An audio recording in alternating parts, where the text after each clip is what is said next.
¿Qué tal, queridos amigos y hermanos que nos están escuchando a través de este medio?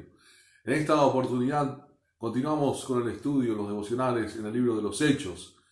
Capítulo 7 nos toca hoy y en el versículo 38. Y dice la palabra de Dios lo siguiente.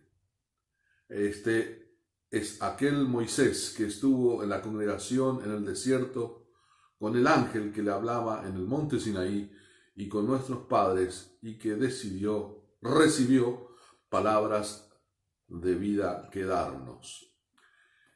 Para entender el contexto de este versículo, vamos al discurso que hizo Esteban, un gran hombre de Dios, que al término precisamente de este discurso fue apedreado, fue muerto por los religiosos del momento. Así que él estaba en este momento dando su discurso de defensa en cuanto al Evangelio y el por qué también él predicaba.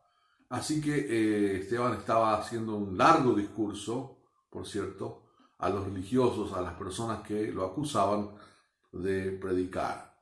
Y se encuentra relatando justamente la vida del pueblo de Israel en el desierto, y dice, se detiene en este pasaje, nos detenemos en el devocional de hoy al decir que dice, este es aquel Moisés que estuvo en la congregación en el desierto con el ángel que le hablaba en el monte Sinaí.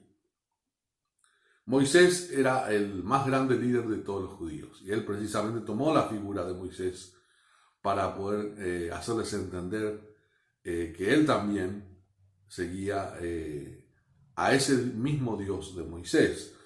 Y dice que estuvo, es interesante la expresión, dice, estuvo en la congregación, es decir, estuvo con el pueblo de Israel, estuvo en el desierto también con el pueblo, pero después dice con el ángel, hace una distinción, con el ángel que le hablaba en el monte. O sea, acá vemos expresiones que Moisés estaba en la congregación, en el desierto, en el monte, pero estuvo con el ángel que le hablaba, obviamente de parte de Dios, y también dice con nuestros padres. Así que hace una distinción.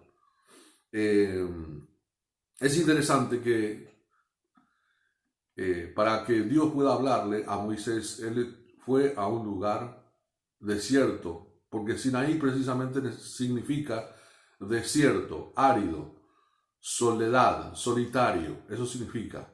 Es el mismo monte Oreb, donde estaba la zarza ardiente y que Dios habló a Moisés.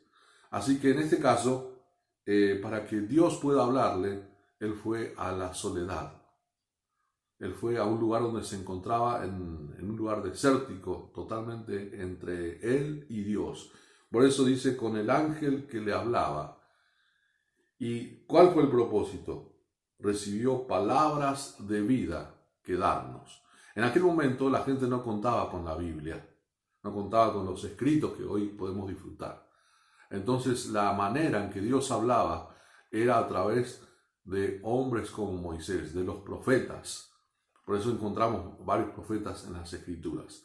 Así que entendemos entonces que para que Dios pueda hablar, uno debe estar en soledad, en solitario, ¿no?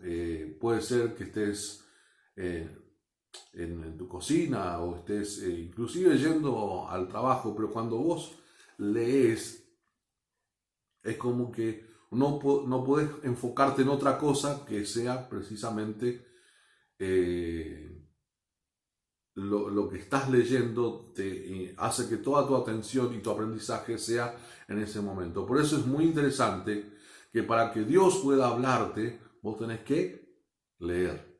Tenés que enfocarte y como poner tu mente en solitario, en soledad con Él, para que Él pueda hablarte.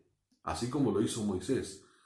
Moisés estaba rodeado de mucha gente, pero él fue a un monte a estar con su Dios.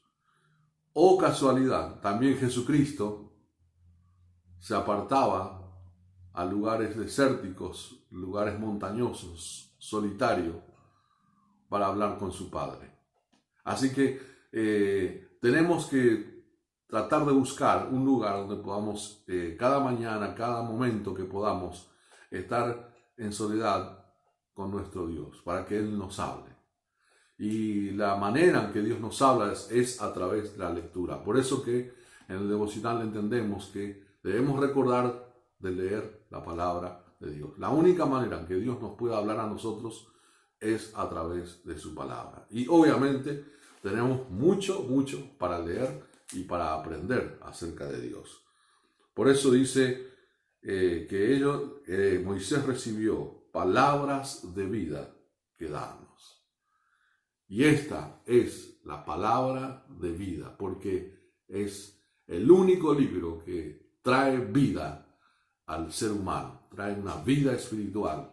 Y por eso, queridos amigos y hermanos, en esta oportunidad te insto a que puedas dedicar tiempo a escuchar la voz de Dios. Que Dios te bendiga.